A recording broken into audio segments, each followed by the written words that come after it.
Willkommen zu einem Gespräch mit Archie Del Rey und ich bin Michelle Brandt und wir quatschen einfach ein bisschen darüber, wie kann man mit Emotionen arbeiten, wie kann man sich weiter mit seinen eigenen Emotionen beschäftigen und diese eventuell tiefer verkörpern oder dann auch, wieso ist es überhaupt spannend, mit Emotionen zu arbeiten. Und das ist eine Art Interview, weil ich mega Lust habe auf dein Wissen, deine Erfahrungen rund um dieses Thema, was du schon gelernt hast und was du theoretisch schon gelernt hast und praktisch schon gelernt hast und auch deine eigenen Conclusions, die du über die Arbeit mit Emotionen so für dich selber mitnimmst und in deine Arbeit für authentisches Business, authentisches Marketing. Ist authentisches Business ist nicht das richtige Wort, oder? Ja, es gibt viele Wörter.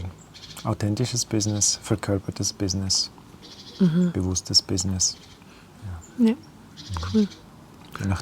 Je nachdem, wo der Spielraum ist. Ja. Und genau, wir sind hier bei zwei sehr interessanten Themen. Das Thema Business, Geld, Purpose und bei mir das Thema Sexualität, Verkörperung, Intimität, Beziehung.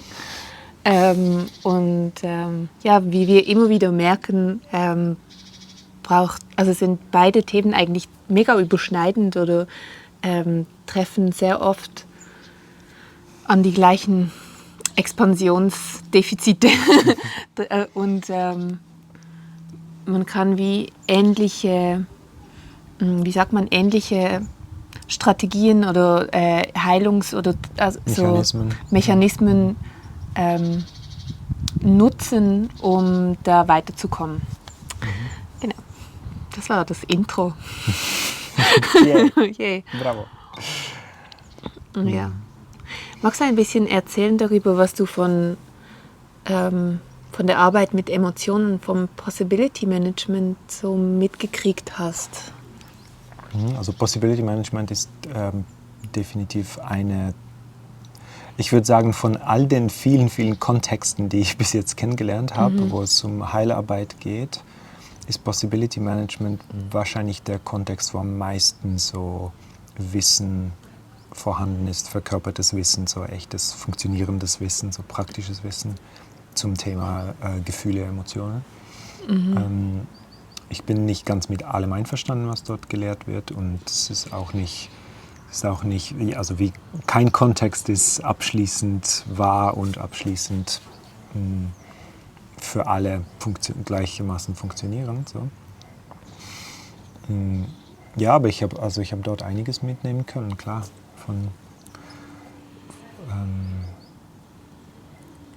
Ich glaube so, für mich fängt das Thema dort an bei der Wahrnehmung und bei der Frage, wo ist meine Wahrnehmung angeschlossen?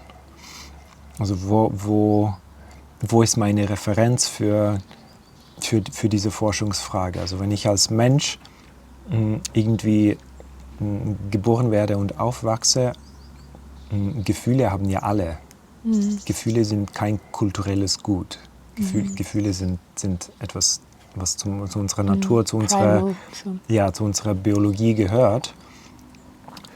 Und dann ist aber die Frage, warum streiten sich so viele Menschen und vor allem eben auch so Fachkräfte, so Psychologen und so, warum streiten die sich darum, was ist jetzt ein Gefühl und was ist eine Emotion und ist Wut ein gutes Gefühl oder nicht, oder so diese ganzen Streitereien, wo kommen die her? So. Und für mich hat sich da vieles aufgeräumt, wenn man einfach wie aus dieser Diskussion aussteigt, von was ist richtig und was ist falsch, und wirklich bei der Wahrnehmung anfängt und schaut, was kann man Universelles irgendwie destillieren aus Erfahrungen. Und da macht Possibility Management zum Beispiel dort ganz, ganz, ganz klare so Landkarten, die man dann einfach nutzen kann, wie die Landkarte von den 4 Gefühlen zum Beispiel, die einfach sagt, dass alle Gefühle, die wir wahrnehmen, sind Mischungen aus 4 Grundgefühlen. Wut, Angst, Traurigkeit oder Freude. Und alles andere sind Mischungen. Und hier einfach so der wichtigste Punkt ist, wie nicht in die Diskussion einzusteigen. Stimmt das jetzt? Das stimmt das nicht? Ist das jetzt richtig oder falsch? Gäbe es noch eine sinnvollere Aufteilung und so? Weil sinnvoll ist hier gar nicht das Kriterium. Das Kriterium ist, okay, was kann ich damit machen? Funktioniert das und deckt sich das mit meiner Beobachtung? Und ich bin, seit ich diese Arbeit mache, also jetzt über 10 Jahre, bin ich noch keiner besseren Landkarte so begegnet bis jetzt auf dieses Beispiel. So, ja. Ja, geil. Also das heißt, es gibt wie diese 4, du hast mal gesagt, archetypischen oder Archetypen. Ist es richtig, dieses Wort? Ja, ist natürlich die Frage, wie man... wir haben hier mit Wörtern zu tun. Und sogar wenn ich Angst sage, meinen Menschen oft nicht dasselbe.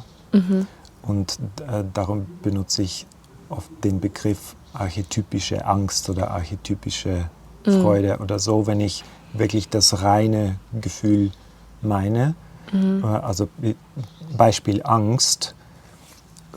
Oft, wenn Menschen von Angst sprechen, sprechen sie nicht von der archetypischen Angst, sondern von einer Art eigentlich Assoziation. Die meisten Menschen, würde ich sagen, so im Mainstream, wenn sie das Wort Angst benutzen, dann meinen sie meistens Angst vor der Angst. Oder irgendeine Geschichte, also mentale Angst zum Beispiel. Also, so ein Glaubenssatz oder so. Genau, also wenn ich zum Beispiel sage, ich habe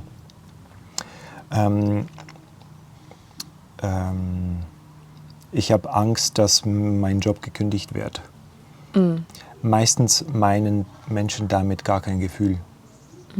Weil in dem Moment, in dem sie das sagen, ist wie die Verbindung zum emotionalen Körper ist eigentlich gar nicht da, sondern wir sind auf mentaler Ebene unterwegs, wir reden über Job und Alltag und so und dann fragt mich jemand, hey, hast du nicht Angst, dass dir gekündigt werden? Dann, ja doch, ich habe Angst, dass mir gekündigt wird. Aber ich fühle überhaupt keine Angst in dem Moment. Und ein Gefühl ist ein momentanes, also das archetypische Ding am Gefühl ist, das ist wie eine energetische Signatur und ein Gefühl ist immer ein Fluss, es fließt, es ist kein ich habe Angst. Das kann man kann Angst nicht haben, man kann Angst fühlen. Man kann in einem Zustand sein, in dem da fließt Angst durch mich durch und dann klingt es wieder ab. Das ist eine archetypische Angst, würde ich jetzt so bezeichnen. Cool. Im Sinne von, das ist ein Gefühl. Ja. Okay. Ich habe so, im Moment forsche ich viel an dem,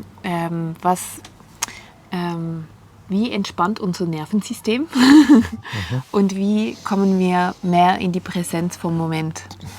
Und ein Raum, den ich so noch nicht abschließend, von dem ich noch nicht abschließend sagen kann, das stimmt jetzt 100%, aber der mich so intrigued, so eine Idee, die ich habe, ist, dass umso mehr wir uns erschlossen haben, so diese archetypischen Gefühle einmal in einer hohen Dosis gefühlt zu haben in unserem Körper und sozusagen wie freigeschalten haben, dass wir diese Gefühle fühlen können und dass wir uns kennen darin, diese Gefühle mal 100% oder wie auch, also so viel Prozent wie nur möglich eigentlich zugelassen zu haben, verkörpert, wirklich so im ganzen System durchgelassen. Umso mehr können wir in den verschiedenen Momenten, wo wir, indem wir mit irgendetwas konfrontiert sind, nachher präsent bleiben und in einem entspannten und regulierten Nervensystem auf das reagieren, was da kommt. Ja. So. Ich weiß nicht, kannst du mit dem resonieren? Ja, total. Ja. Also ich muss ein bisschen schmunzeln, weil ich denke so an die Kultur, in der ich aufgewachsen bin, in der wahrscheinlich auch du aufgewachsen bist und die meisten, die dieses Video schauen. Oh mein Gott. Es ist grotesk auf eine Art, weil da, wo ich herkomme, da sind Gefühle ein Problem. Etwas, was man irgendwie im Griff haben muss, weil man es nicht beseitigen kann. Wenn man es beseitigen könnte, würde man das wählen. Aber weil man es nicht ganz beseitigen kann, muss man es wenigstens im Griff haben. Und eigentlich von dem, wie wir aufgebaut sind, wie wir funktionieren, Gefühle sind so, nicht nur, aber unter anderem ähnlich wie so Schmiermittel und Kühlmittel im Auto. Es ist so geil. Es ist wirklich wie so, also sagen, ich muss jetzt funktionieren und Gefühle müssen jetzt mal so auf die Seite. Das ist wie sagen, ja okay, wir lassen uns mit einem Auto einen Ausflug machen, aber wir dürfen kein Schmiermittel nutzen. Und dann macht es so. Und dann kannst du dir vorstellen, wie viel das quietscht und was es mit dem Getriebe macht und ob wir ankommen. Ja. In der Regel eigentlich nicht. Und Das ist auch eine Genussexpansion eigentlich. So, wenn man seine Gefühle zulassen kann und sich so kennengelernt hat in dem, dann wird viele Situationen werden viel genussvoller, weil sie eben dieses Schmiermittel. Genau. Ja, das auch total. Ja. Also die Bewertung der Gefühle ist ein Kulturgut. Die Gefühle an sich nicht, aber die Bewertung der Gefühle ist reine Prägung. Und wenn man die loslassen kann, dann ist jedes Gefühl kann so genussvoll sein. Und kann nicht nur, so wird dann auch. Ja. Wenn man sich erlaubt. Also diese Bewertung von negative Gefühle, Negativ und positiv. So. Ja, dass das Trauern irgendwie negativ ist oder das Wütendsein irgendwie schlecht ist, das deckt sich nicht mit meiner eigentlichen Empfindung. So, ja, das ist spannend. Auch so dieses, im Moment, wenn ich so viel mit De-Armoring eigentlich beschäftigt bin, dann merke ich auch so, die Glaubenssätze sind eigentlich so diese Armors, wie so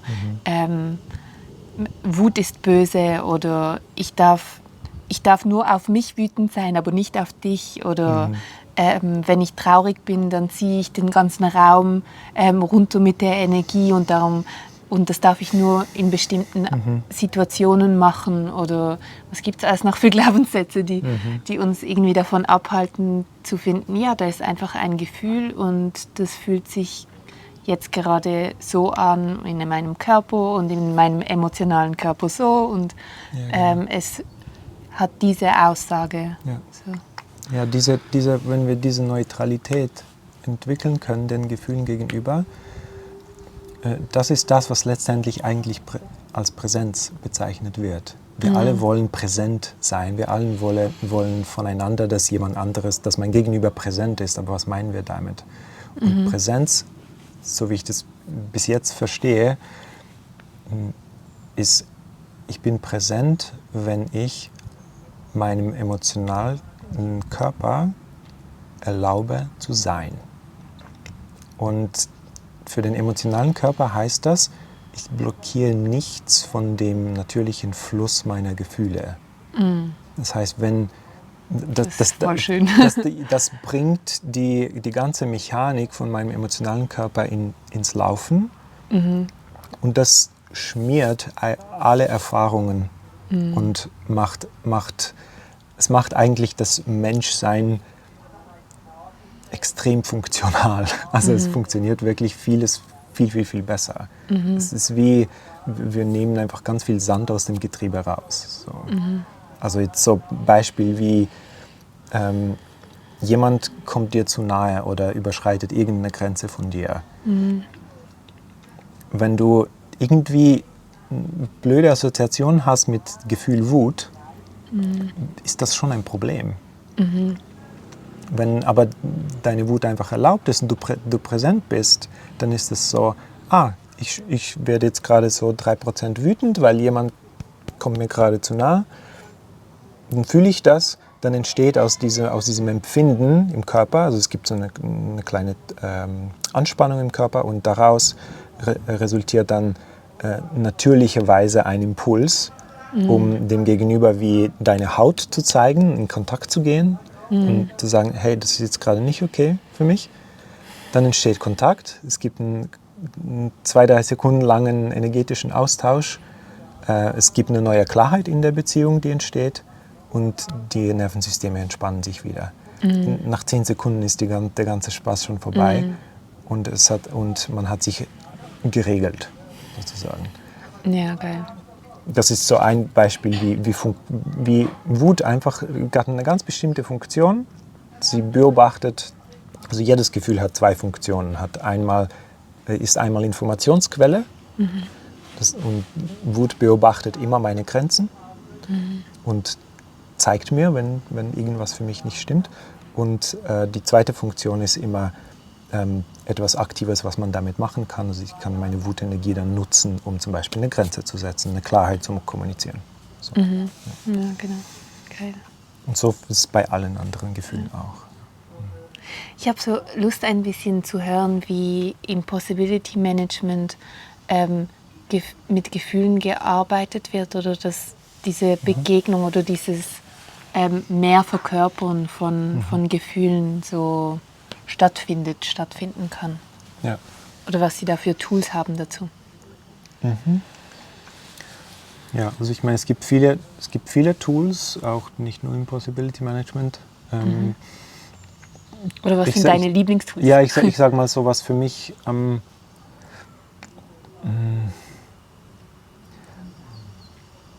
was ich wertvoll finde, ist, würde ich sagen, zweierlei. Einerseits in einem sicheren Rahmen all das rückgängig machen, was wir halt so erlebt haben mit Gefühlen. Sprich, das System wieder trainieren auf ein paar gute positive Glaubenssätze, wie zum Beispiel also einer meiner absoluten Lieblingsglaubenssätze in Bezug auf den emotionalen Körper ist, ich bin dafür gemacht, 100% der Gefühle zu fühlen. Mit anderen Worten, noch niemand ist gestorben wegen einem Gefühl. Ja. Und das einfach wieder zu trainieren. Und da gibt es gibt verschiedene Settings, in denen man sich selber erfahren kann. Und wie du schon mal erwähnt hast, so diese Skala mal erleben kann, so wie fühlt sich 100% Wut überhaupt an. 100% heißt so viel, wie der Körper halten kann oder erlauben kann, genau. Einfach an Intensität. So. Und dann das dann einfach als Referenz zu haben. Also das ändert einiges. Einfach um diese Referenz einmal erlebt zu haben. Weil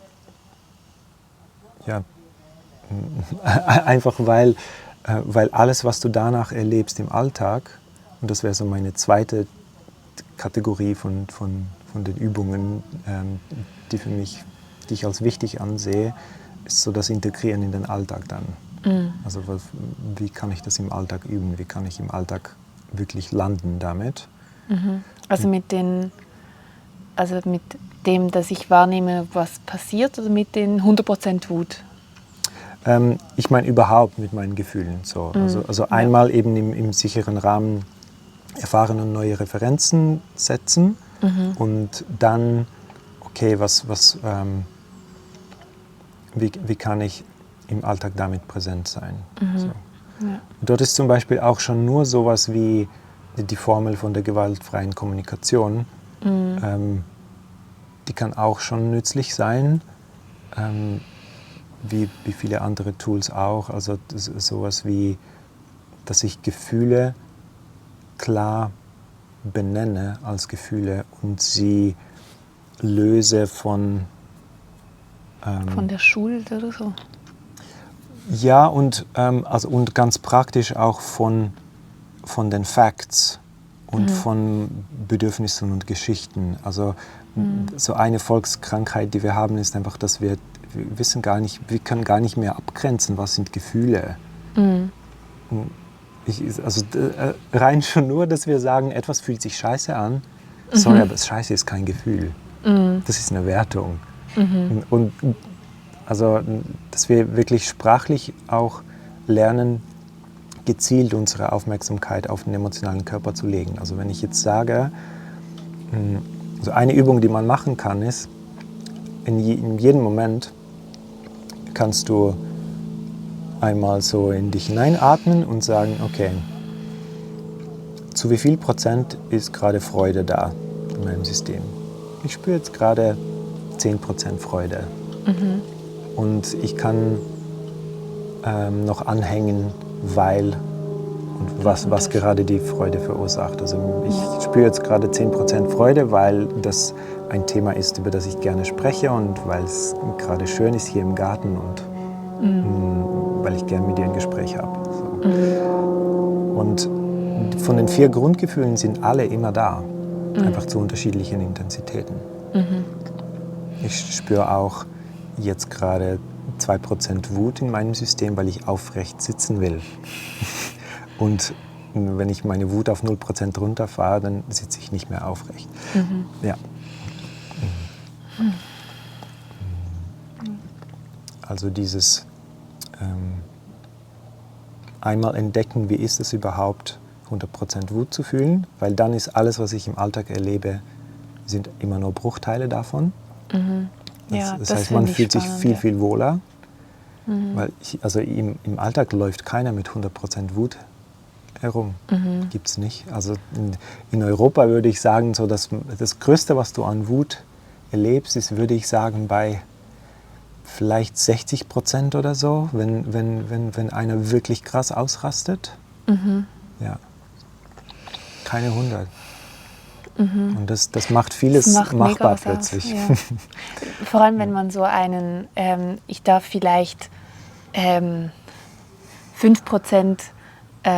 passiv-aggressive Wut rauslassen in Beziehung mit meiner Mutter.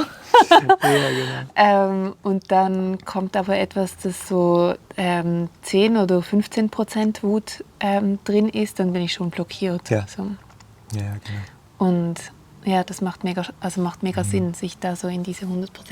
Ich habe einfach Lust, ich will voll wissen, was so diese Settings sind, um so in diese 100% reinzukommen. Ich kenne die Wutarbeit ziemlich gut und kenne so von anderen Settings, wie man sonst auch so an Gefühle rankommt. Und ich habe einfach mega Lust, auch noch von dir zu hören. Was sind so deine also was denkst du, was für Räume funktionieren am besten, um da reinzukommen? Ja, also für Wut brauchst du unbedingt andere Menschen, weil Wut ist einfach so gemacht, das ist kein Gefühl Wut hat immer eine Richtung. Wut hat immer ein Adressat. Auch diese Aussage, ich bin wütend auf mich selber, das passiert eigentlich nicht. Ja. Das passiert eigentlich nicht. Also man kann schon so etwas wie Reue spüren und wütend und wie so eine Art Wut auf eine Situation irgendwie richten, so. Aber eigentlich letztendlich hat es immer ein Adressat im Außen und es ist einfach wie so gebaut. Das ist wie sind so unsere Fühler, die wir eigentlich so haben. Hat das damit zu tun, dass archetypische Wut wirklich die ist von innen nach außen, so? Oder hat es damit zu tun, dass wir oft Wut schon oder Dinge schon internalisiert haben, die dann, also so wie Glaubenssätze internalisiert haben, die wir dann als Wut bezeichnen oder so? Also du meinst, warum können wir, also woher kommt es, dass wir sagen können, ich bin wütend auf mich selber? Ich würde sagen, das ist meistens ein Kurzschluss, den wir innerlich machen, weil die Sache mit den Gefühlen ist, ich würde sagen, der emotionale Körper ist langsamer als der mentale Körper. Er hat mehr Trägheit drin. Der mentale Körper, wenn du Transformation machst im mentalen Körper, die kann so gehen. Ja. Bei Gefühlen, wenn es schnell geht, braucht es immer noch die Länge eines Atemzugs, etwas zu transformieren. Und oft geht es noch länger. Und es ist nicht ganz so langsam wie der physische Körper, bei dem wirklich, wenn du eine Wunde hast, die muss erstmal heilen. So. Aber es hat so eine Langsamkeit und darum gibt es wie so eine Reihenfolge in Sachen. Also wenn ich irgendwie eine Situation erlebe, wo irgendein Konflikt ist und da passiert irgendwas und da werden Leute traumatisiert, da geht alles viel zu schnell und es passiert nicht diese Auseinandersetzung, dann muss ich das im Nachhinein aufarbeiten, dann bin ich irgendwie in Traumaheilung drin und so. Und wenn ich Traumaheilung mache, wo der emotionale Körper beteiligt ist, dann gibt es wie so eine Reihenfolge. Also manchmal gibt es dann wie ein Trigger, sagen wir, oder? Trigger heißt ja was? Trigger heißt, etwas wird ausgelöst, etwas Play wird gedrückt, dann wird was abgespult, so. Und dann kommt ein Gefühl hoch, dann will das erstmal ausgedrückt werden, die Ladung will erstmal weg. Wenn die Ladung weg ist, dann komme ich ran an die Information, die im Gefühl drin ist. Ja. Erst dann, also das hat wie so eine Reihenfolge. Und wenn ich sage, ich bin wütend auf mich selber, dann überspringe ich 2, 3 Schritte und mache irgendeinen Kurzschluss drin rein und habe noch gar nicht geordnet, welches Gefühl wohin gehört. Ist dann meistens irgendwie eine Mischung aus Wut auf jemand anderen und dann aber Traurigkeit über meine Machtlosigkeit, die ich erlebt habe und dann noch eine Angst, dass irgendeine Angst in Bezug auf den anderen Menschen, womöglich auch noch Scham und Schuld und weiß nicht sonst noch was alles. Dann ist es so ein Mischmasch und dann sitze ich da und sage, ich bin wütend auf mich selber. Ja. Und ich müsste es eigentlich differenzierter anschauen, mal auseinandernehmen. Ja. Auspicken. Ja. Gut, genau. Also Wut macht man mit anderen Menschen. Genau, unbedingt. Und weil es eben darum geht, um die eigene, also Wut hat ja viel mit Ermächtigung zu tun. Der Nutzen der Wut ist, was zu ändern und vor allem was zu ändern im Außen. Und darum ist, was am besten funktioniert, um Wut zu triggern, ist Widerstand. Irgendeine Form von Opposition. So. Ja. Also das heißt, sowas wie Armdrücken eigentlich ist eine Wutübung in dem Sinne, weil da kriegst du einen Widerstand, am besten einen, der gut gemessen ist, dann je nachdem, wer wie gebaut ist. So. Und dann kannst du dort so voll reingehen. Und also die Übungen, die wir jetzt in PAM, in Possibility Management gemacht haben, ist so, für 100% Wut brauchst du eigentlich 7 Menschen. Du brauchst eine Matratze und dann brauchst du 7 Menschen, die dich halten. Jemand am Kopf, ja. 2 auf den Schultern, 2 bei den Händen, 2 bei den Beinen. Dann liegst du auf dem Boden und dann heißt es 3, 2, 1 und los. Und dann gehst du voll rein. Das ist auch meine Lieblingsübung. Ja. Für eine halbe Minute und dann... Ja, halbe Minute ist viel, ja. Es ist sehr anstrengend. Ja, cool. Ja, aber es ist cool, weil es setzt wie eine neue Referenz. Du weißt dann, also einmal hast du dann das Erlebnis, worauf du immer zurückgreifen kannst, ja, ich kann 100% Wut halten. Und dann hast du auch noch, meistens funktioniert es nicht auf Anhieb, weil wir Vermischungen haben im emotionalen Körper, die erst dann aber sichtbar werden. Also meistens können Menschen, oder oft können Menschen erstmal einfach 15% geben. Ja. Und dann fragst du sie, ja, wie viel Prozent war das? Und dann sagen sie 90. Dann sagst du so, nee.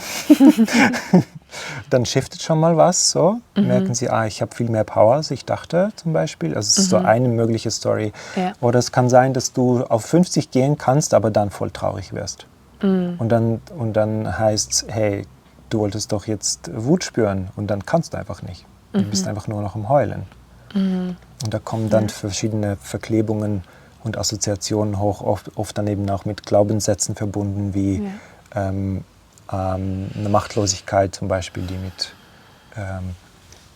mit Wut zusammenhängt, ja, basierend auf Erfahrungen, die wir halt als Kinder gemacht haben. Ja. Bei mir war es voll Scham auch. Also so, ich habe mich so gesehen mit meiner Wut und ich hätte jemanden umbringen können und dann war ich so, fuck, das hat jetzt einfach jemand anderes gesehen. So, jetzt haben einfach andere Menschen gesehen, wie kaltblütig ich sein kann. So. Ja. Oder etwas in mir sein möchte. So. Ja, genau. Oft ist Wut auch zum Beispiel mit einer Art Freude, also Freude in Anführungszeichen vermischt. Ist eigentlich auch eine Form von Scham, aber es kommt dann raus mit so einem sich selber belächeln, sich selber nicht ernst nehmen als Schutzmechanismus. So. Genau, ja. Und darum oft, wenn man so Anfängerübungen macht mit Wut, indem man zum Beispiel einander so in die Augen schaut und irgendeine Klarheit kommuniziert, so mit Wut, wenn ich so dich anschaue und sage, nein, ich gebe irgendeine Klarheit durch, so, oder Stopp. Und dann so ab 10-15% Wut fangen Leute dann an zu lachen. Und dann kann man sich fragen, ja, warum lachst du? Ist irgendwas witzig? So? Nee, ist einfach ein Automatismus, sich das wie So wieder relativieren so. zu wollen, genau, ja. Die Klarheit wieder relativieren zu wollen, weil wir eben eine negative Erfahrung damit gemacht haben, wenn wir Klarheit gezeigt haben. Ja, genau. Ja. Bei Angst würde ich sagen, ist meine Lieblingsübung bei Angst ist,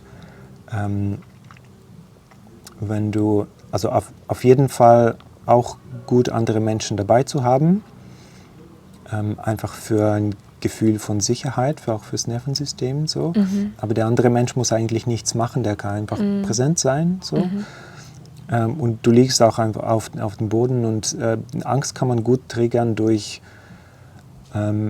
einerseits durch die typischen Symptome von Angst, und das ist so hohe Stimme und Zittern.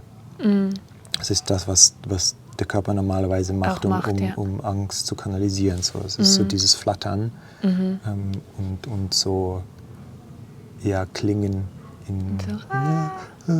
Es ist so die hohen, so relativ entspannten Töne. So. Und andererseits energetisch kann man sie auch triggern, und das finde ich eigentlich ziemlich cool, wenn du über den Solarplexus gehst.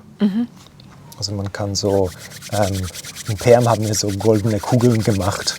Du machst so eine gelbe Kugel und eine goldene Kugel und dann gehst du damit so voll rein in den Solarplexus. Ich will es jetzt nicht machen, weil ich will ausrasten. Aber das aktiviert auch die Angst im Körper. Ja. Auch eine coole Übung. Und dann gehst du einfach rein. Das kann man länger machen als Wut. Da kann man so in diese Wellen hineingehen. Und geht es irgendwie darum, mal sowas sich vorzustellen oder spezifisch irgendeine, ich habe zum Beispiel Höhenangst. Und das macht etwas im Körper, auch wenn ich mir nur etwas vorstelle. Also es gibt da irgendwie so eine Art von... Das kann helfen, auch bei Wut kann es helfen, wenn man sonst Mühe hat, um einfach grundlos in die Wut zu gehen, kann man sich irgendetwas oder jemand vorstellen, das einen halt nervt. Ja. Primarlehrer. Oder so.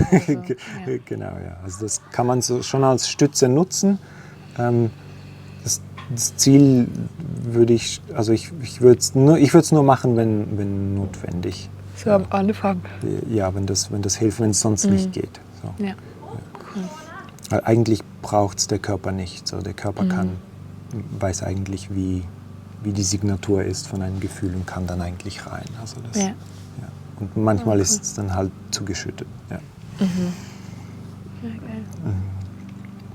geil. Ja, die Angst zu befreien ist aus zwei Gründen cool. Einerseits verschwindet die Angst vor der Angst. Und ich kann mich gut erinnern an die Situation, das war während meiner Visionssuche vor einigen Jahren, so allein im Wald. Und dann regnet es noch und dann liege ich so unter der Plane und mir wird so eng. Und dieses, kennst du das Gefühl, wenn dir einfach plötzlich einfach zu eng ist, egal wo du drin bist, einfach zu eng. Und normalerweise, so wie ich das in Erinnerung hätte, würde ich irgendeine Panik draus machen. Ich würde mir entweder einen Mensch suchen oder irgendwie probieren, mich zu regulieren, so, um das irgendwie loszuwerden. Und weil ich aber damals schon einige Arbeit gemacht habe mit den Gefühlen, das war so mein erstes so Erlebnis, wo ich wirklich gemerkt habe, was es für einen Unterschied macht. Ich bin einfach aufgestanden, habe mich geerdet und diese ganze Angst ist in 3 Sekunden abgeflossen. Und dann bin ich wieder, habe ich mich hingelegt und habe geschlafen. Ja, und das ist die Sache, wir machen halt so ein Riesending aus Gefühlen, weil wenn sie blockiert sind, dann ist es ein Riesending, weil dann blockiert es einfach alles. Ja. Und wenn wir, staut sich so auf. Ja, genau. Und wenn wir den Kanal befreien und den Körper darauf konditionieren, und das ist das Zweite, was halt den Unterschied macht. Du konditionierst den Körper, dass er die Gefühle fließen lässt. Und dann lernt das System wieder so funktionieren, wie wir eigentlich gedacht sind. So dieses typische Lieblingsbeispiel von Alberto Villoldo, von dem Schamanen.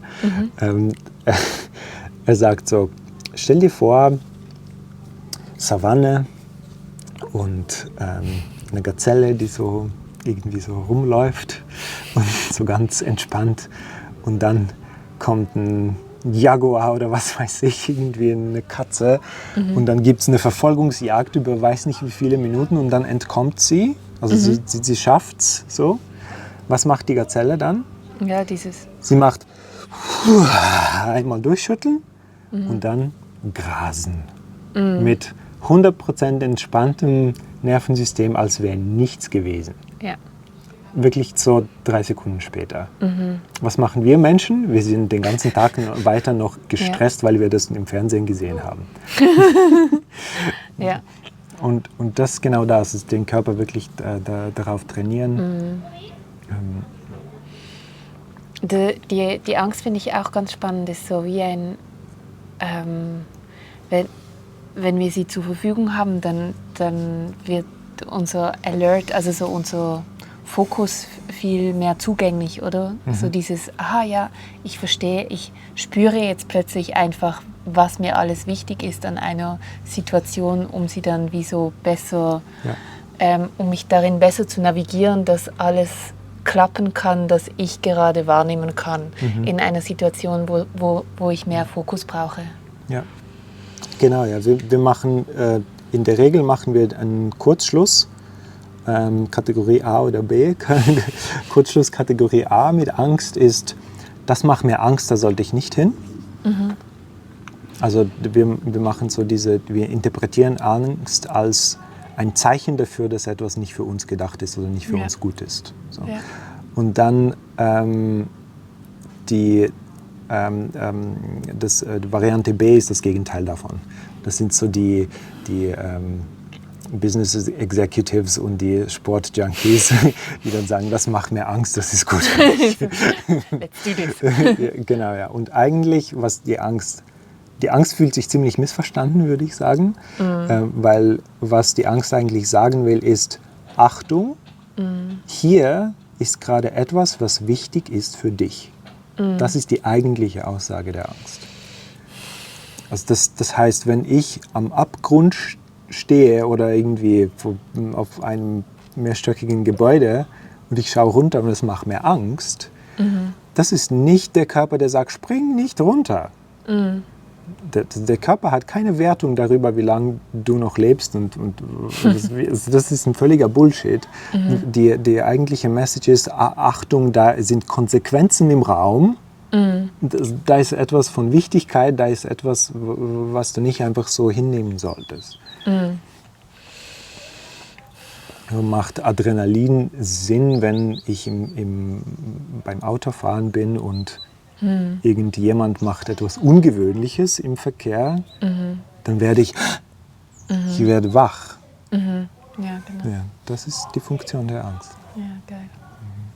Und dann plötzlich macht man, wenn man da so mehr in die Verkörperung reinkommt oder in die Mastery von diesem Gefühl, kann man plötzlich viel mutiger Dinge tun, denen man vorhin so, ja, die man eigentlich, wie sagt man dem so? Ich finde gerade die Worte nicht. Ja, man gibt sich selber, man hat so die Möglichkeit, sich selber mehr Relevanz zu geben mit dem, was eigentlich wichtig ist für einen selber. Genau. Weil man plötzlich so den Fokus oder dieses Attentiveness so akzeptiert hat und da keine Grenze hat darin, da sich so zu spüren oder so sich da in diesen Situationen zu befinden. Genau, So. es ist eigentlich wie eine Masterclass in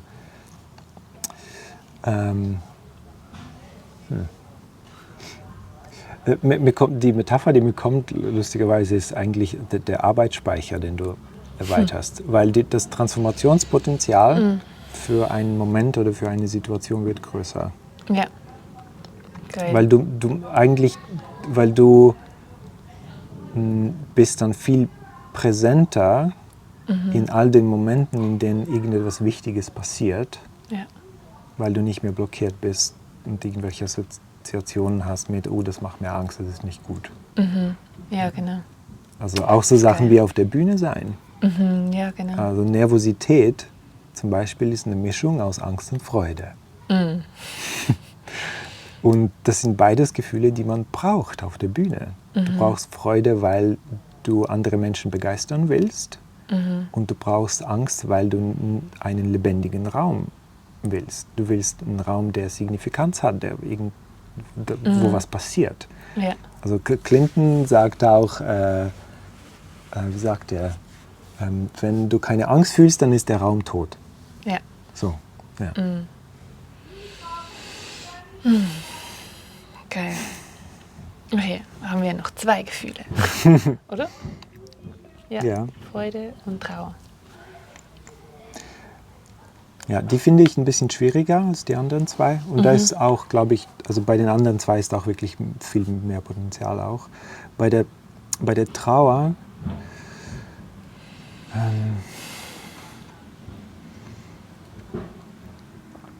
für mich ist Trauer und Traurigkeit sind einmal 2 unterschiedliche Sachen. Und Traurigkeit ist das Gefühl, das Momentane. Und das Trauern ist eigentlich ein Prozess, ein längerer Prozess. Und beides hat eine ganz bestimmte Mechanik, so wie es so im Körper abläuft, funktioniert. Trauern ist wirklich ein langsamer Prozess, der über mehrere Tage geht, so in der Regel. Das ist wie eine Art,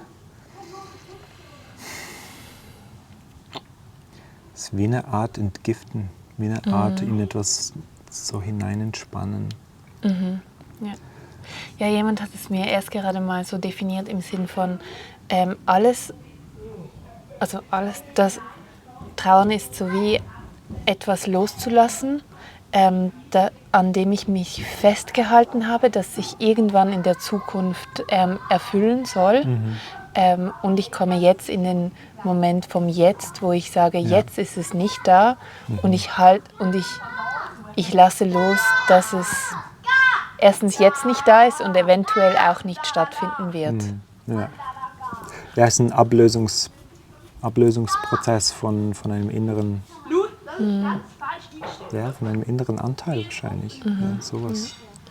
Und dann Trauer ist eher so das, wow, das hatte ich schon lange nicht, also so wie etwas, das zurückkommt. Ja, erzähl mal, was Trauer ist. Das ist eben das Lustige, also Traurigkeit als Gefühl. Ein anderes Wort dafür für mich ist auch Berührtheit. Das ist also eben physiologisch und einfach von der Architektur ist es dasselbe, im Herz berührt sein oder traurig sein. Ja. Und es gibt auch keine, es gibt wie eine Dualität hier mit dem Loslassen und mit dem Wiederverbinden. Ja, genau. Und das ist dasselbe Gefühl, das beides macht. Es ist wie, indem ich etwas loslasse, verbinde ich mehr mit der Realität. Dass das, was ich losgelassen habe, nicht da ist oder nicht mehr da ist. Also Verlust zum Beispiel oder Abschied, was Menschen natürlicherweise traurig macht, zu unterschiedlichen Intensitäten natürlich. Aber da ist eine Trauer drin, ist wie eine, also sagen wir mal, ich verabschiede einen Mensch, der mir am Herzen liegt, dann empfindet das Herz die Liebe und die Verbindung zu dem Menschen noch einmal intensiver, weil es wird mir bewusst, der Mensch geht weg, mir wird bewusst, was alles ich mit dem Menschen Schönes verbinde, und gleichzeitig verbinde ich mich auch mit der neuen Realität, dass ich jetzt alleine bin. Es ist immer eine Wiederverbindung auch.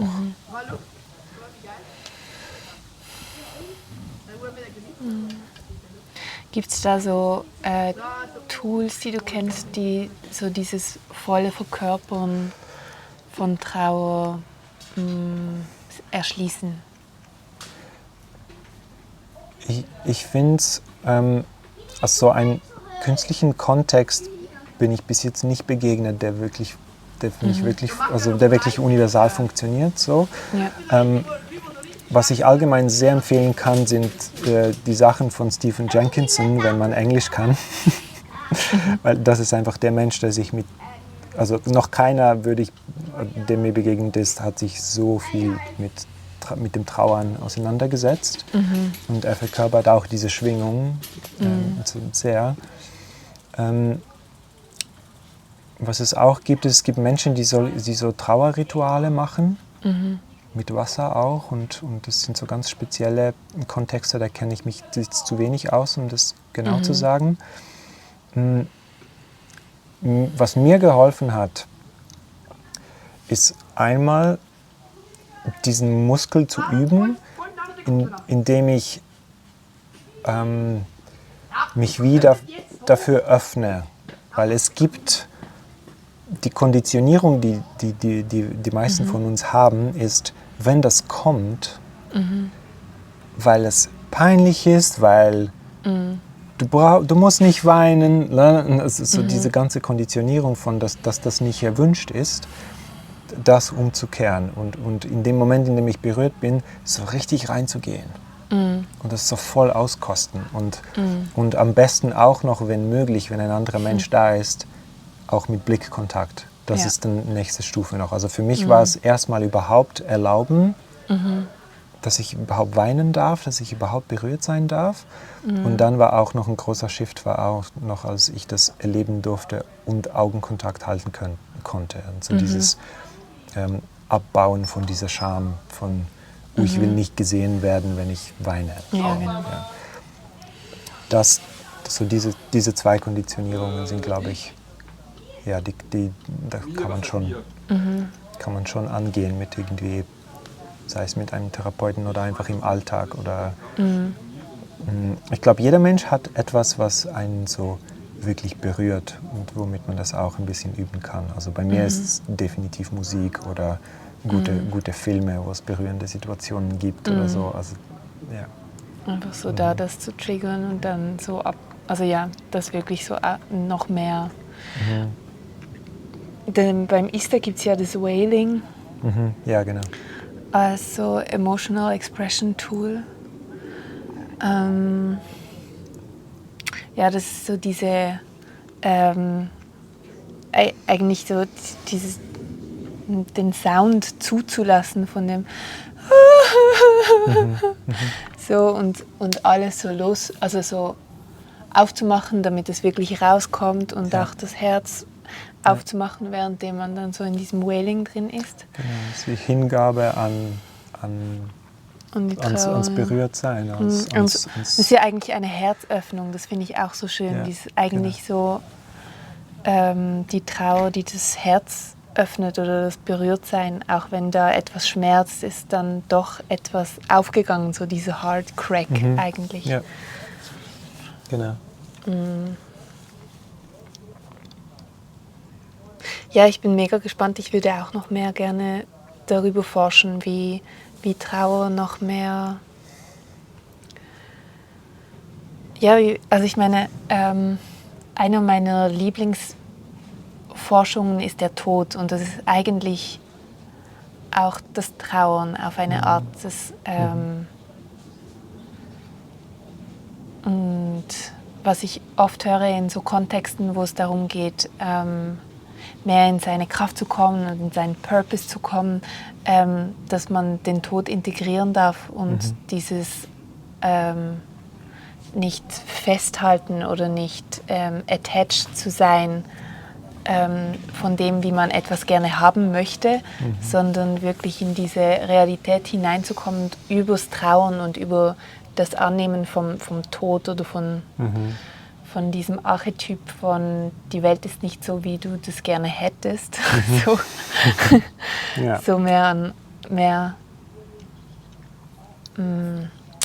dann auch in die Kraft zu kommen von einer Art von Opferhaltung und Blaming. So. Ich möchte gerne, dass die Welt anders ist, als jetzt gerade ist. Und ich bin so arm oder alle anderen sind so arm, zu diesem Moment von die Welt ist so, wie sie ist und es tut weh und ich bin mit dem Schmerz verbunden, der ausgelöst wird, wenn ich mich von der Realität berühren lasse. So. Ja, genau. Ja, es ist die Kapazität eigentlich, um Schmerz halten zu können. So. Ja. Und da ist auch eine neue Definition in Bezug auf, wo wir herkommen. Wo Schmerz etwas ist, was man irgendwie vermeiden muss, um jeden Preis. Ja. Ja, wenn man sich mehr dem öffnet, wie der emotionale Körper eigentlich gemeint ist und wie der eigentlich funktioniert, dann ist Schmerz einfach erstens wunderschön, zweitens ein Riesengeschenk, weil da so viel relevante Information drin ist. Und dann ist es auch, eben wie du sagst, es ist auf den ersten Blick nicht ganz logisch vielleicht, wenn man es nicht erlebt hat, wieso jetzt mehr Wirksamkeit und mehr Empowerment eigentlich entstehen kann durch die Hingabe, weil Hingabe sieht ja erstmal aus nach einfach, ich gebe komplett auf. Oder? Ja. Aber erst durch diese Hingabe, durch dieses, okay, ich lasse jetzt mal das in mein Herz rein, wie scheiße die Realität eigentlich ist. Und ich erlaube mir das jetzt mal, das wirklich so zu fühlen. Dadurch sortiert sich in meinem System mein Wirkungsbereich sozusagen. Weil Trauern ist eine Art von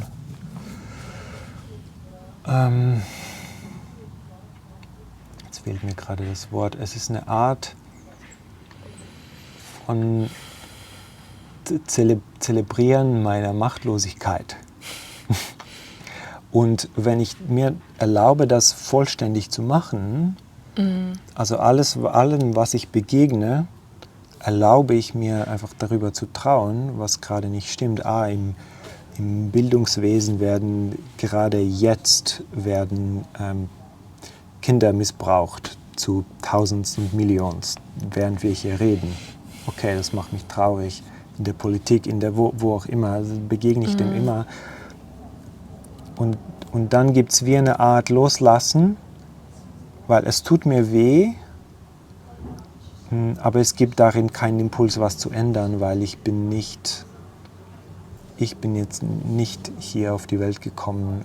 Das hat nichts mit meiner Seelenrelevanz zu tun, mit meiner Seelenaufgabe. Ich bin nicht hier, um irgendwas am Bildungswesen zu machen, sonst wäre ich nicht jetzt hier mit dir, ich wäre woanders. Das heißt, es sortiert sich und dann bleiben bei gewissen Bereichen ist es dann anders. Da gibt es mit dem Trauern kein Loslassen. Sondern eine Wut auch. Sondern es kommt dann die Wut hoch, genau. Und daran erkenne ich, dass dass es etwas ist, was mit mir zu tun hat. Und wo ich eigentlich ein Wirkungsfeld drin habe. So. Ja. Ja, geil. Okay, und Freude. Freude ist ganz komisch, weil ich empfinde es so, dass es stimmt zwar nicht ganz, wenn ich so sage, aber tendenziell gibt es wie, wenn ich mit den anderen Gefühlen aufgeräumt habe, ist Freude wie, also viel davon ist ein natürlicher Zustand einfach. Ja. Es kommt wie, es räumt sich wie dann von selbst auf. Ja.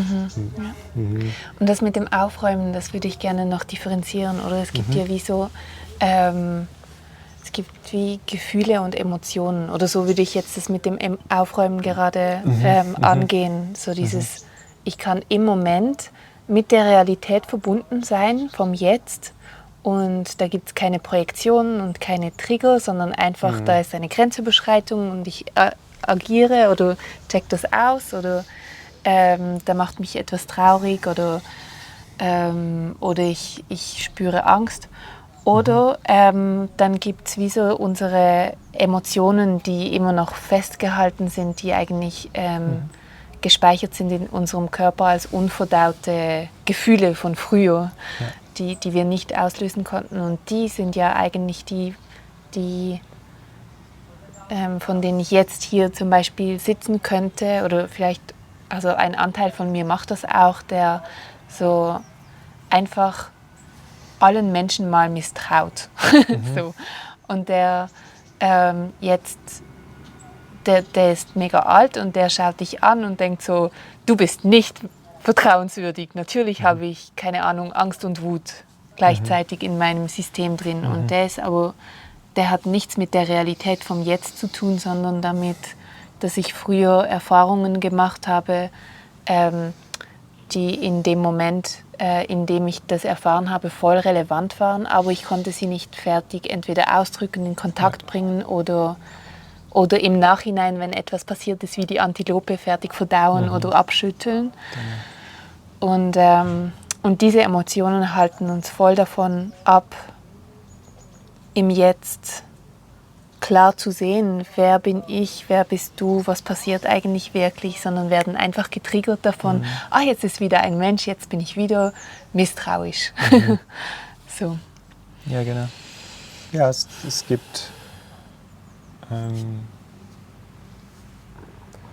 ich finde, der emotionale Körper hat eine gewisse Zeitlosigkeit in sich. Also er hat wie keine, ihm ist eigentlich egal, ob die Situation jetzt gerade passiert oder ob das vor 20 Jahren war. So. Und das ist immer eine Art von Zeitmaschine, kann man so sagen. Und man kann das aber relativ gut unterscheiden normalerweise, weil eben ein Gefühl, das einfach mit der jetzigen Situation zu tun hat, das ist eigentlich, wenn man wirklich ehrlich ist, es ist immer angemessen. Es ist immer einfach zu der Situation passend. Also wenn mich jemand einfach so schlägt, dann tut mir das weh und macht mich wütend und macht mich traurig. Das ist normal. Ja. Außer du wolltest das. Genau, ja, außer ich wollte das, genau. Kannst du mich mal schlagen? Und wenn ich irgendwie, ich weiß nicht, in eine Frucht reinbeiße und sie ist bitter, dann macht mir das Angst. Das ist natürlich. Das ist normal so. Und dann gibt's, kann man das aber gut erkennen, ob da noch irgendein unverdautes Gefühl von früher noch dranhängt. Einmal an der Intensität, wenn die Intensität nicht angemessen ist, und andererseits an der Dauer. Weil ein Gefühl ist normalerweise innerhalb von ein paar Sekunden durch. Und spätestens nachdem ich es ausgesprochen habe und irgendwie dem nochmal Ausdruck gegeben habe, ist es eigentlich durch. Wenn ich aber eine halbe Stunde später immer noch da sitze und so, der nervt mich, dann hängt da noch was. So. Oder wenn es eben so übermäßig ist, also wenn ich irgendwie,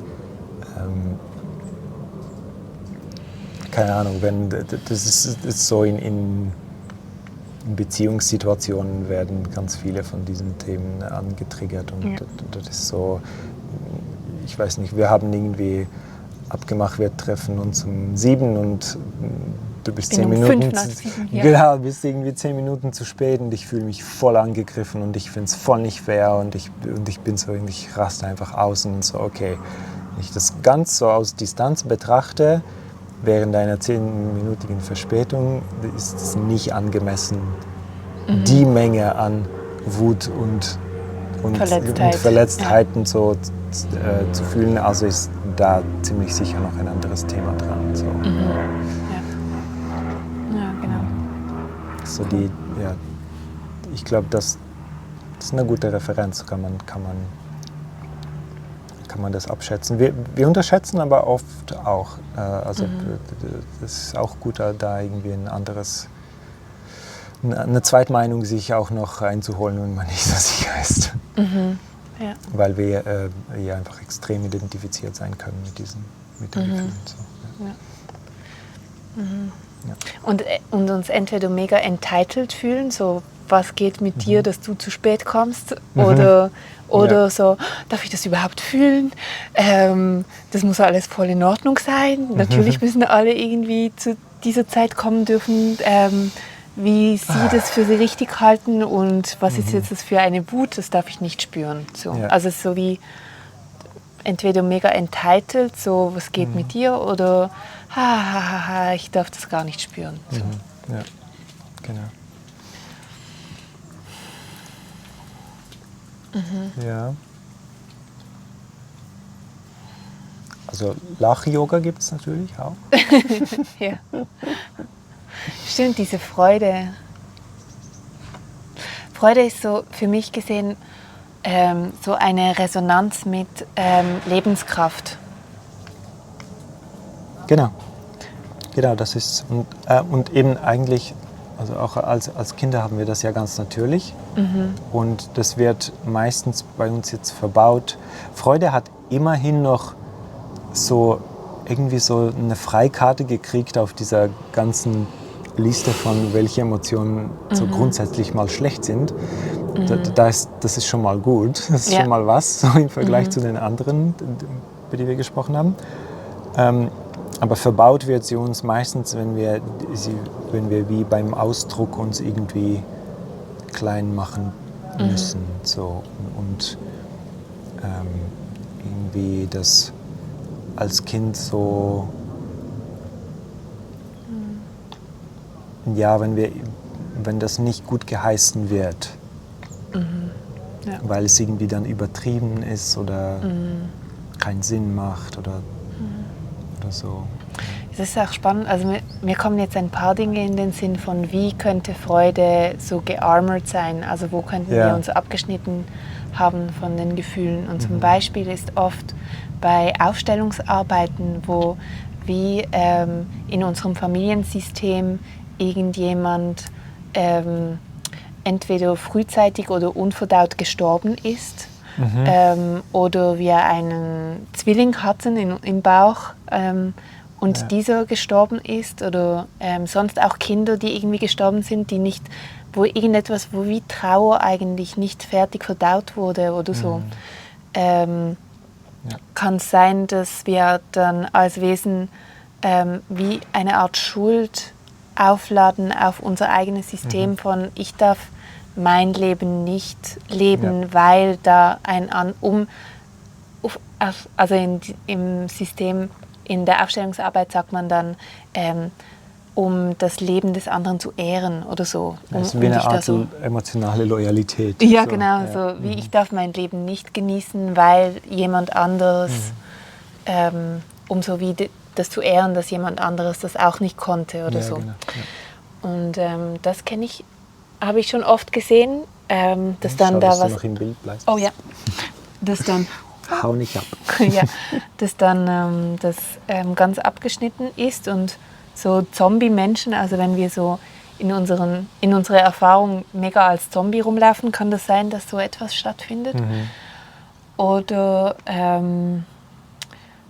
auch dann real im jetzigen Leben, wenn wir wie so merken, wenn es mir gut geht, dann wird jemand eifersüchtig auf mich oder möchte mir das wie nicht gönnen, zum Beispiel meine Mutter oder mein Vater oder meine Geschwister, und die werden wie entweder traurig oder ja, können das wie nicht zulassen. So. Und dann fängt man als Kind dann auch an, sich so abzuschneiden von diesem Gefühl, um sich wie so anzugleichen. Oder dann auch, wenn man wirklich direkt dann angegriffen wird und beschämt wird mit einer gewissen Freude, die eigentlich ein Tabu ist, wie ich darf jetzt nicht Schnecken fressen oder so, keine Ahnung. Das ist jetzt ein intensiveres Tabu eventuell, aber das ist einfach so, wir freuen uns als Kinder über alle möglichen Dinge und als Eltern vielleicht oder gesellschaftlich gesehen ist es dann so, nein, das darfst du nicht, darfst dich nicht darüber freuen, und dann wird so etwas wie, oh, ich bin falsch mit meiner Freude und ich muss die jetzt verbergen. Ja, man muss schon, also das Kleingedruckte zu der Freude, würde ich sagen, ist so, wenn du in der Freude bist, du bist einfach purer Ausdruck von Lebendigkeit, und das ist nicht zwingend, es deckt sich nicht zwingend mit den Absichten der Gesellschaft, die eher alles ein bisschen flach halten möchte. So. Ja. Das heißt, es hat in erster Linie, so bei uns hier in der westlichen Zivilisation zumindest, hat Freude viel mit Sichtbarkeit zu tun. Also das Hauptthema ist dann Sichtbarkeit. Ja. Wenn du die Freude heilen willst, dann stell dich einfach auf den Platz hin und ruf mal aus, was dir so Spaß macht. Und es hat Konsequenzen, weil das ist auch die Funktion der Freude. Wie bei allen anderen Gefühlen hat auch Freude eine ganz klare Funktion, und das ist, einander zu begeistern. Das ist eigentlich das. Es ist, gesellschaftlich gesehen ist Freude gemacht für Positivspiralen. Ja. Und das heißt, es ist nicht möglich, eigentlich Freude zu fühlen und nicht irgendjemand anzustecken damit. Weil das ist einfach gar nicht so gemeint. Ja. Freude alleine fühlen ist an der Evolution vorbei. Ja. Das deckt sich auch mit dem, was ich so gelernt habe über Freude, dass so Freude eigentlich der Manifestor ist. So, dass wie über das Fühlen und Ausdrücken von unserer Freude eigentlich das entsteht, was uns Genuss bereitet und anderen auch. So. Und dann diese Ripples gibt, ja. Das ist geil. Und wir haben, also ich glaube, der größte Glaubenssatz dazu, den wir jetzt kollektiv hier haben, ist wie so eine gewisse Ablehnung gegen diese Vorstellung, im Mittelpunkt zu sein, auf der Bühne zu sein, sichtbar zu sein und eigentlich ein Leader zu sein. Ja, das ist spannend. Ja? Weil ich meine, stell dir einfach ein Kind vor, ich habe jetzt so eine Situation im Kopf, so eine Erinnerung, als ein 3-jähriges Kind, das zum ersten Mal ein Kaninchen sieht und so viel Freude fließt durch dieses Kind durch. Es ist einfach nur noch so am Shaken und am laute Geräusche machen und Grimassen ziehen und alles. Ja. Und stell dir eine Menschenmenge vor, die das bezeugt, also die irgendwie dabei ist. Keiner kann das ignorieren. Alle sind mit der Aufmerksamkeit voll bei diesem Kind. Wo sonst? Ja. logisch. Also das ist irgendwie logisch. Und dann aber die Frage, okay, was passiert dann in den nächsten paar Jahren, dass wir uns das abgewöhnen und das niemand mehr macht als Erwachsene? So? Psst, nein, psst. Ja, was passiert da genau? Und um das wieder zurückzuspulen, also wenn ich wieder meine Freude in Besitz nehmen will, dann muss ich okay werden mit dem Gedanken, dass ich auch mal einfach in einer Menschenmenge einfach mal die Aufmerksamkeit kriege von der ganzen Gruppe. Weil Voll. es einfach voll der Kontrast ist. Ja. Auch die Menschen, die so laut lachen, oder? Ja. Die sind dann so, was? Und eigentlich ist es wäre es mega normal, aber wir können es, es ist so ein Kontrast mit dem, wie wir normalerweise unterwegs sind. Ja. Und auch dieses volle Verkörpern von Freude ist ja eigentlich ein Full-Body Expression of Joy and Aliveness. So. Ja, Lebendigkeit, ja. Ja, geil.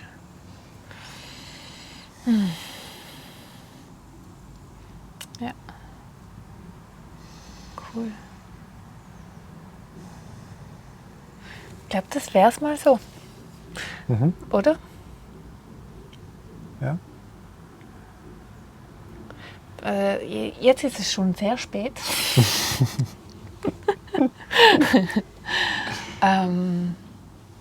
Ich fände es noch ich hätte es noch spannend gefunden, in diese Vermischungen zu gehen. So, was ist zum Beispiel Scham vielleicht? Das habe ich immer wieder mal so ein bisschen gehört, wenn man diese 4 archetypischen Emotionen nimmt. Was passiert dann, also was ist dann Scham? So in der Perspektive von diesen 4 archetypischen Emotionen zum Beispiel. Oder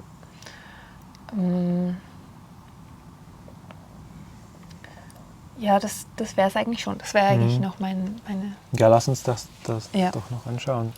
Weil Scham finde ich spannend.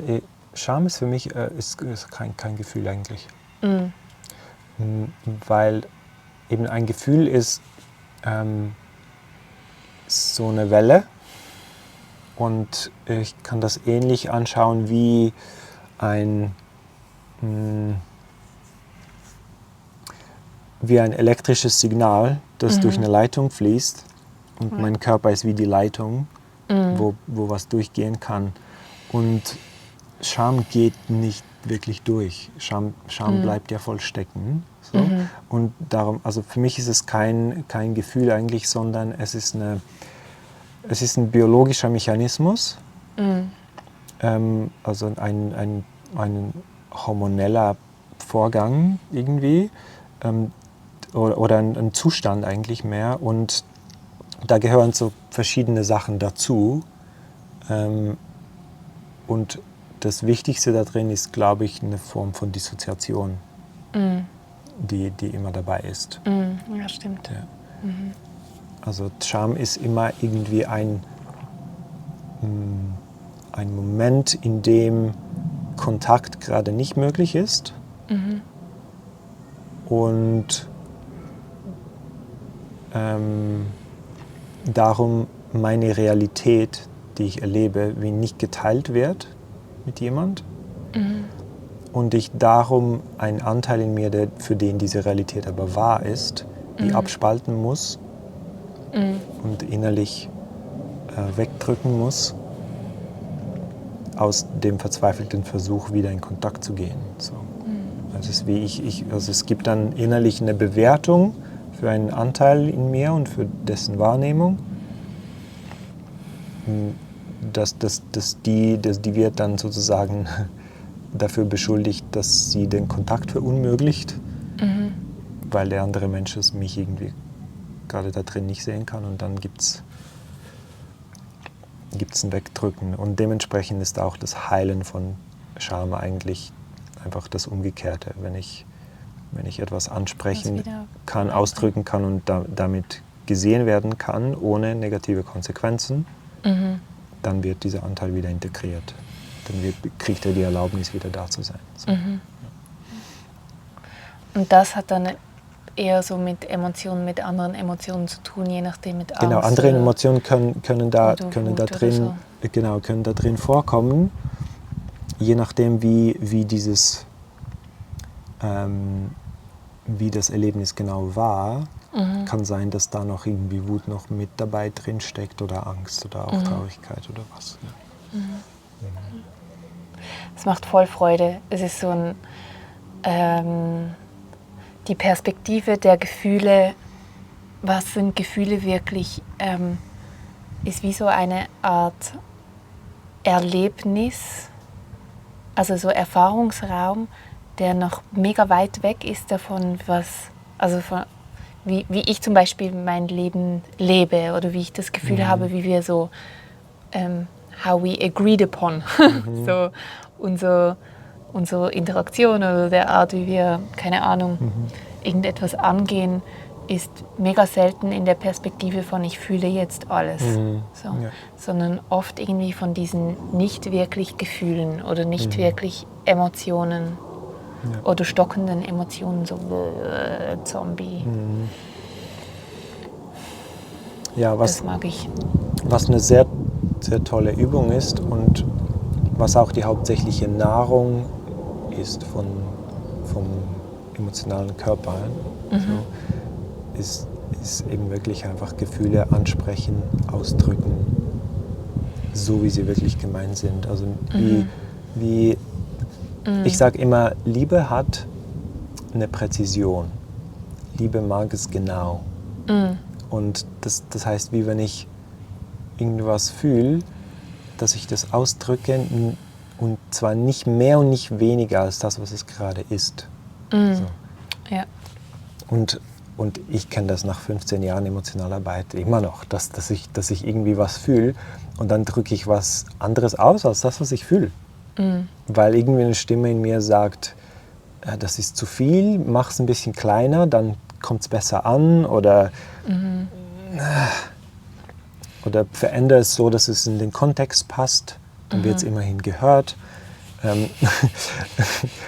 Aber eigentlich, Gefühle brauchen wirklich das ist ja letztendlich, ich würde sagen, das ist die Erfahrung, die wir hier als Menschen auf der Erde machen können, die der bedingungslosen Liebe am nächsten kommt. Das ist dieses bedingungslose Annehmen von den eigenen Gefühlen und sie ausdrücken. Wenn ich jetzt gerade aus irgendeinem Grund 15% Angst fühle, weil das und das gerade passiert ist und ich das, oder nicht mal das, weil ich das und das gerade so wahrgenommen habe, vielleicht ist es gar nicht so passiert, und wenn ich das genauso ausdrücken kann, wie es in meiner Wahrheit gerade ist, dann ist das wie Nahrung für den emotionalen Körper und nährt einfach mein System und gibt ihm die Erlaubnis, weiterhin so zu sein, wie es ist und bringt alles wieder ins Laufen. So. Und kollektiv entsteht dadurch eine völlig neue Kultur. Ja. Ja, auch so dieses, wie kreieren wir das füreinander, so dieses, lass uns einfach der Wahrheit entsprechen. So. Und was zum Beispiel aus meiner Sicht oft nicht gut funktioniert, ist, dass wir uns die ganze Zeit bewerten. Dann so, nein, jetzt bist du wieder traurig und ich wollte doch, dass du Freude hast. Und ja, genau. Jetzt finde ich dich scheiße, weil du jetzt traurig bist. Oder ich habe keine Lust mehr auf eine Beziehung mit dir, weil du jetzt, was auch immer, so diese Konsequenzen, mit denen wir uns konstant dann begegnen, anstatt einfach im Wahrnehmen zu sein und zu bleiben. So. Ja, genau. Und das ist so ein Quantensprung, den wir nur ganz langsam, also den schon an verschiedenen Orten gibt es den manchmal, so mehr oder weniger. Aber vieles läuft schon noch in der sozialen Beziehungsstruktur und läuft sehr viel noch darin, ich fordere von dir, dass du so bist, wie ich dich gerne haben möchte. So. Oder ich will an dem festhalten, dass ich etwas geplant habe und es muss so kommen, wie ich das geplant habe oder wie es mir damit gut geht oder so. Genau, ja, es braucht Mut und es braucht eine klare Entscheidung, um zu sagen, ich priorisiere, also ich gebe dem Priorität. Also meine Gefühle dürfen so sein, wie sie sind. Auch wenn das ein Widerspruch ist mit irgendwelcher Moral, mit irgendwelcher Situation, mit was erwartet wird, mit dem Plan, den ich hatte. All das für mich und auch für andere. Ja, Also dass ich für andere auch diese Entscheidung muss jeder für sich selber treffen. Das heißt nicht, dass ich mich dabei übergehen muss. Das heißt nicht, dass ich irgendwie die Realität vermeiden will oder irgendwelche Bedürfnisse oder irgendwas. Es geht einfach nur darum, dass die reinen Gefühle dürfen einfach sein, was sie sind.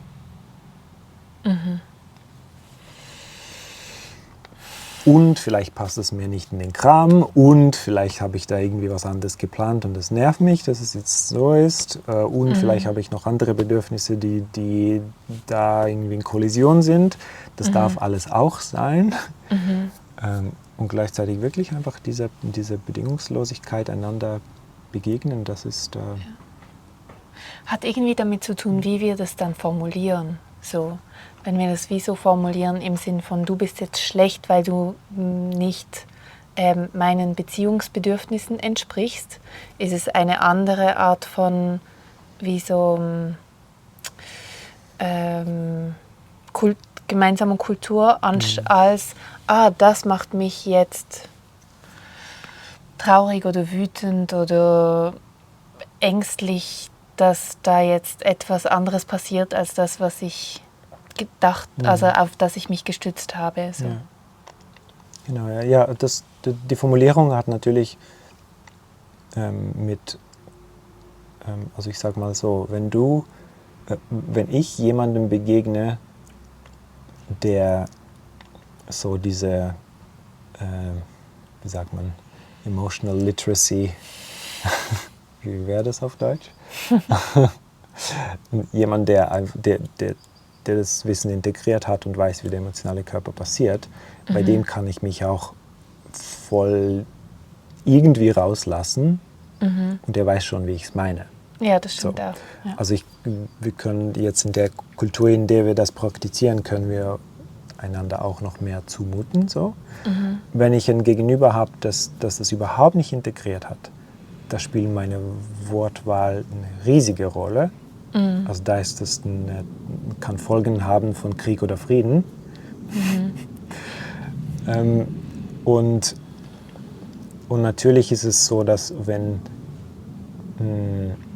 mir dann so jemand begegnet und ich aber die Emotional Literacy habe, dann kann ich auch eine zweite Rolle übernehmen, sozusagen die Verantwortung übernehmen, um für diesen Mensch diese Übersetzung zu machen. Ja, das stimmt. Also sowas wie, wenn jemand zu mir kommt und sagt, du bist ein verdammtes Arschloch, und dass ich den dann in die Augen anschauen kann, einmal durchatmen kann und sagen kann, du bist wütend. Ja. Und dann sagt er, ja, ich bin wütend, weil du so ein fucking Arschloch bist. Okay, du bist wütend. Was macht dich wütend? Worum geht's? Ja. Was geht in dir vor? Du fühlst dich nicht gesehen. Womit denn? Zeig dich. Ich bin da. Ja. Sehr cool. Gut. Schön, danke. Danke auch.